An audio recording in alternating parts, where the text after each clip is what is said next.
Nigeria's president sent Meg to prison after exposing truth, stealing $15 million and disappearing overnight.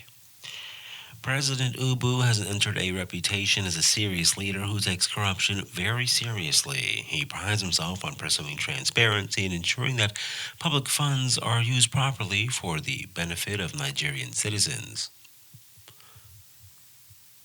Recently, Meghan Markle seems to have surpassed President Ubu too many times. Reports say $15 million that was originally intended as a charitable donation by the British royal family to humanitarian efforts in Nigeria has suddenly gone missing.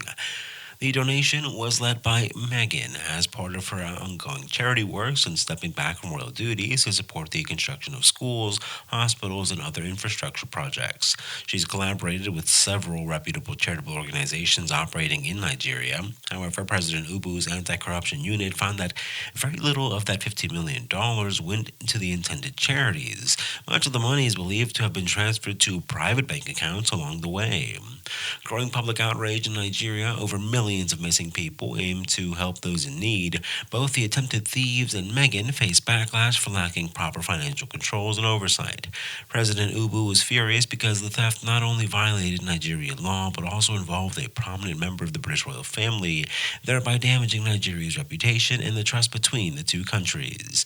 In response, President Ubu launched an immediate investigation by his anti-corruption unit. They uncovered secret bank accounts, offshore tax havens, and elaborate money laundering schemes. In just a few days, more than 10 suspects were identified, arrested, and questioned. Interpol has been enlisted to track overseas accounts and assets purchased with stolen funds to facilitate their seizure and return. President Ubu boldly asked Meghan to come to Nigeria to assist in the investigation and make an official address to Nigerians explaining her part in the failed donation. Failure to cooperate will result in legal consequences and further damage her reputation in the country. Under increasing pressure and possibly advice from cautious royal advisors, Meghan initially resisted but eventually realized she had to take action to avoid further tarnishing of her post-royal reputation. After a heated exchange with President Ubu, Meghan agreed to cooperate with Nigerian authorities. A week later, she arrived at Murtala Mohammed International Airport in Lagos to a hostile crowd. Under a strict guard, she was taken to a cell to prepare for interrogations the next day. The next morning's hearing was televised worldwide, Meghan facing harsh questions about her lack of due diligence, with examples provided of how the royal family often oversees large donations.